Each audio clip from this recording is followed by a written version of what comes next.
Perioodilisuustabelites kasutatakse erinevat värvi, et eristada erinevat tüüpi elemente.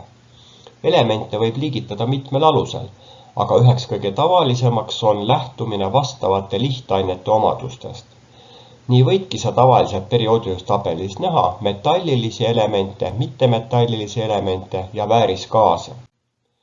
Metallid, nagu sa argielust tead, juhivad hästi elektrit ja soojust, nad on juba kaugelt tuntavad metallse läike järgi, enamus neist on ka hallika värvusega, vaid kuld on kollane ja vask punane.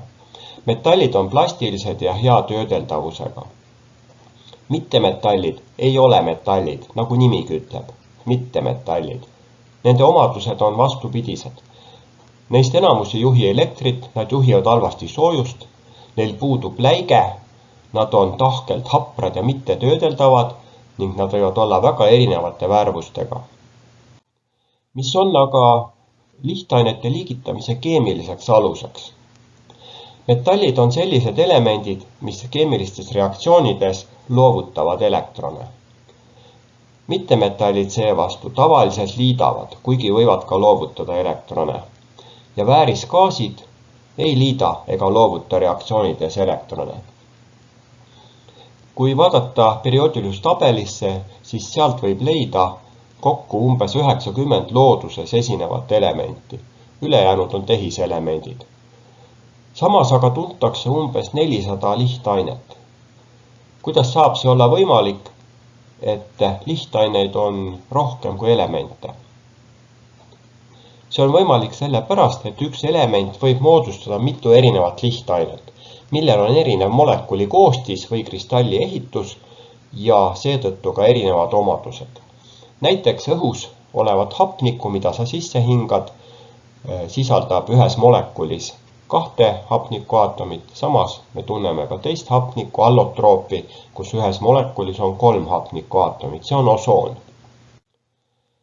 Mis on väärisgaasid? Väärisgaasid on perioodilisuustabeli 8. A-rühma elemendid. Need on kokku 6 elementi ja nad on kõik gaasid.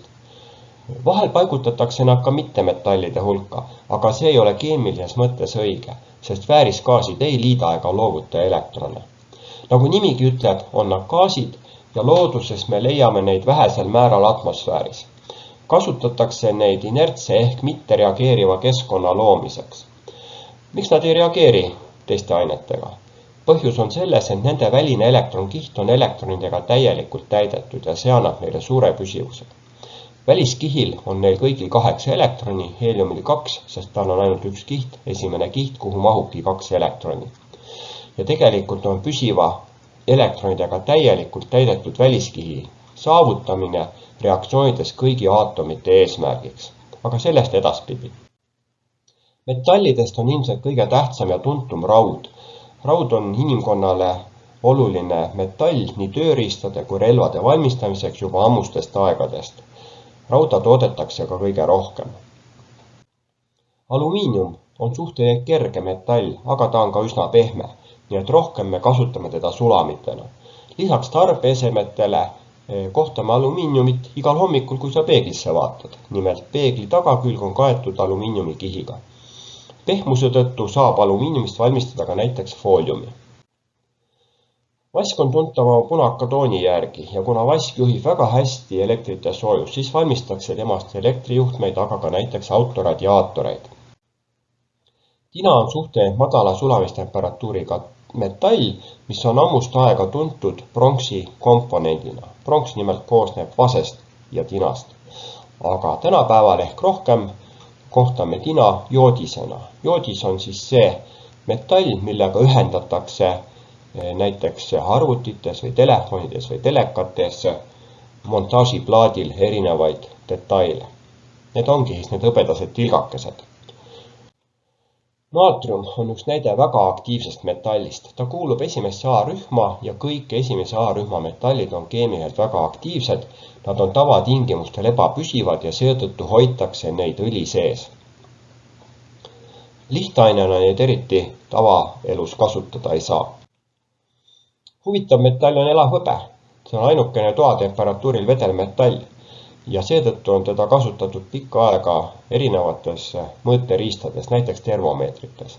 Tänapäevased kraadiklaasid sisaldavad elavhõbeda asemel kallinstanni, sest elavhõbe on mürgine. Räägime natukene ka mittemetallidest. Õhus meie ümber on 2 olulist mittemetalli, lämmastik ja hapnik. Kui sa enda ümber vaatad, siis õhku sa ei näe. Õhk on värvitu, läbipaistev, lõhnatu ja maitsetu gaas. Järelikult on ka lämmastik ja hapnik samasugused. Lämmastik on õhu peamine koostisosa, teda on õhus 78% ehk ümmarguselt 4/5. Hapnik seevastu, mis on siis õhus teisel kohal, teda leidub seal umbes 21%, on väga vajalik hingamiseks ja põlemiseks. Ja nagu enne nimetatud, hapnikul on 2 allotroopi, O2, mis on kihis õhus, ja O3 ehk osoon, mida maapinna läheduses leidub vähe, õnneks, sest ta on mürgine, aga umbes paarikümne kilomeetri kõrgusel kaitseb ta maad päikeselt tuleva ultraviolettkiirguse eest. Vesinik on samuti gaasiline aine. Vesinik on kõige kergem gaas, mis on universumis kõige levinum element üldse, sest tegu on kõige lihtsama aatomiga. Vesinik on element number 1 ja tema aatomituumas on ainult 1 prooton ja elektronkattes 1 elektron. Lihtainena on tema valemiks H2, see tähendab ühes molekulis on 2 aatomit. Ka vesinik on värvusetu, lõhnatu ja maitsetu gaas, kuid erinevalt hapnikust ja lämmastikust on ta väga plahvatusohtlik. Väävel on kollakas tahkeaine, mida sa oled juba ühes praktilises töös näinud. Looduses leidub väävlit lihtainena eelkõige vulkaanide läheduses ja peamiselt on väävel siiski ühendite ehk liitainete koostises. Fosfor on elutähtis element, mida vajavad nii taim kui loomorganismid. Sinu luudes on fosforit üksjagu ja samuti on fosfor inimorganismis osalevates protsessides ühendites energiaallikaks. Lihtainena fosforit looduses ei leidu. Fosforil on mitu allotroopi, millest kõige püsivam on siin pildil nähtav tumepunase värvusega punane fosfor. Aga fosfor on oma nime saanud pimedas helendumise järgi ja pimedas helendub valge fosfor. Süsinik on element, mida leidub meil looduses väga suurtes hulkades. Ta on nimelt kõige tähtsam element elusorganismides olevates ainetes ehk orgaanilistes ainetes. Aga lihtainena leidub teda üsna mitme allotroopina. Sina tunned kindlasti sütte, millega me võime grillida, aga puhtast süsinikust koosneb ka teemant, vääriskivide materjal ja grahviit, mida me kohtame harilikust pliiatsis. Räni on keemiline element, mida looduses leidub ainult jällegi liitainetes ja maakoores väga paljudes kivimites. Nii et teda on hapniku järel teisel kohal looduses. Halogeenid on 7. A-rühma mittemetallid ja need on mõnes mõttes sarnased ja mõnes mõttes väga erinevad elemendid. Vastavad lihtained on kõik mürgised. Fluor on kollaka värvusega väga mürgine ja keemiliselt väga aktiivne gaas. Kloor on rohekas, väga mürgine gaas. Broom on pruun vedelik ja jällegi väga mürgine ja tegu on ainsa toatemperatuuril lihtainena vedela mittemetalliga.